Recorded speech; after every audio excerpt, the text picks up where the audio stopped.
8:06, you're listening to Bloom Daddy. Good Monday morning to you. Ebola continues to be one of the big stories in America, and right now, Children's Medical Center in Dallas has agreed to treat pediatric patients diagnosed with Ebola, from newborns all the way to age 14. It's part of new protocol being put in place. Joining me right now is Dr. James. He's been on the show before. Dr. James is a client and the CEO and founder of Diamond Physicians. That's a direct medicine family practice in Dallas. Doctor, good morning. Hey, good morning. What do you think of the new protocol, number one, especially for pediatric patients, and number two, down in Dallas right now where you are, how would you rate the hysteria level? Well, to answer your first question, Children's Medical Center is a fantastic institution, so it's fantastic that they're able to handle the pediatric patients. They are the best center in Dallas, if not Texas, so that's great news. As far as hysteria and apprehension, it is up a little bit. None of the 48 contacts that are on the CDC watch list have any symptoms, so that's good news. However, the nurse that has been infected, we're trying to figure out what happened. There was a breach in protocol for her protective gear at some point, and the CDC is doing an investigation that has not released that information yet, but we are a little bit concerned. What do you say to people, and I've had a couple of experts on this show who say they simply do not trust the CDC as far as having a handle on this. And I was watching the CDC director the other day, and I got to be quite honest with you, on TV, he looked a little shaky. Well, this is an unprecedented situation. So I think the CDC is doing a good job at this point. They have isolated 48 people, and we haven't had a transmission outside of the Presbyterian Hospital. So that's the good news. Now, we're seeing little outbreaks and people coming up with infection throughout the Metroplex, the DFW Metroplex.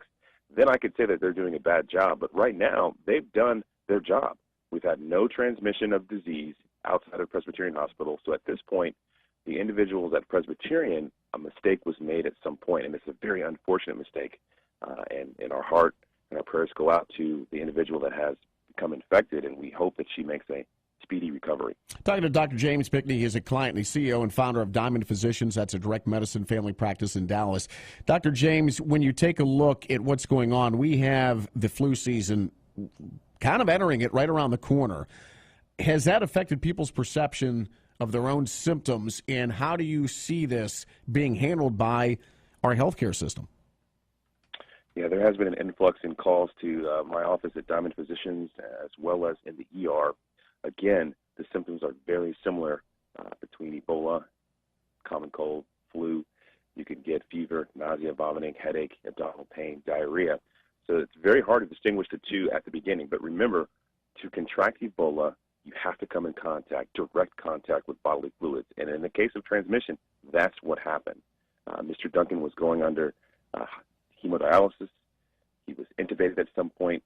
So there's a lot of bodily fluids possibly being and placed on your gown, your mask, your gloves, and then you have to take off your equipment properly as well. So once you're done delivering care to a patient with Ebola, you have to be very careful removing those materials, those contaminated gowns, because you can get some of that fluid in your mucous membranes, on your eyelid, on your nose, on your mouth, and not even know it. We talked about this before when you were on the show before about it not being airborne. This is from what I understand, a different strain of Ebola. Is there a chance it could be reacting in a different way or mutating in a different way? I mean, a lot of people are sitting back going, wait a minute, this nurse was fully clothed, all kind of protocol put in place. Is, in your mind, your expert opinion, is there any other way that this can be transferred from one person to another? Yeah, at this point, the evidence still says that Ebola is transferred via bodily fluids.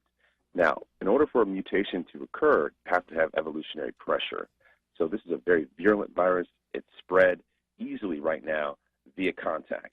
So there has to be a reason for it to mutate into an airborne respiratory droplet scenario. And right now that pressure is not there.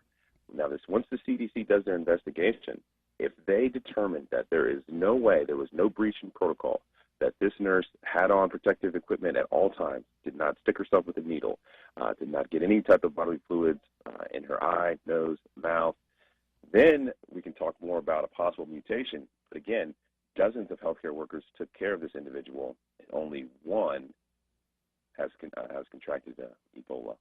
You're the CEO, founder of Diamond Physicians. That's a direct medicine family practice in Dallas. Have you had to calm people down?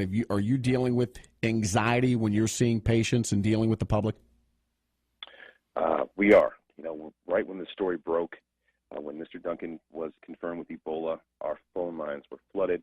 I sent out a press release basically outlining all the details about Ebola, how it's transmitted, the disease itself, and what we can do to protect ourselves, washing hands, hand hygiene. So yes, we have seen an influx in concern, but again, right now, this nurse was isolated after less than 24 hours.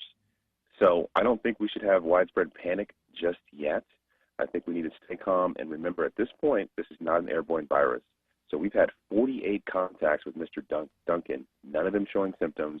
The sheriff deputy in Frisco, who had contact at the residence where Mr. Duncan lived and served the warrant, he is clear. He was showing symptoms of cold or flu, and he does not have Ebola. So right now, things are contained at Presbyterian Hospital, and we hope that it stays like that. All right, Dr. James, last question for you. If you were in charge, it was totally your call, in your expert opinion, would you halt flights from West Africa to the United States, 10,000 people on 35 nonstops every day, and would you be for setting up treatment centers away from hospitals to deal with people with Ebola, to quarantine these people? That's a very tough call. Luckily, I do not have to make that call. But at this point, with one infection in the U.S. and one transmission in the U.S., I don't think we need to hold all flights. But that's a tough call to say. At what point do we hold all flights and start setting up quarantine centers across the country? Because you don't want this to be an outbreak. But again, our healthcare system is much more advanced than West Africa. There's no comparison. They do not have the resources that we have. If DFW was a West African city, we would have had a large outbreak by now. So again, that incubation period is up to 21 days. So once these 48 individuals are past that 21-day mark, then things will be looking much better. All right, Dr. James, I appreciate your insight. Oh, thank you for having me on the show. All right.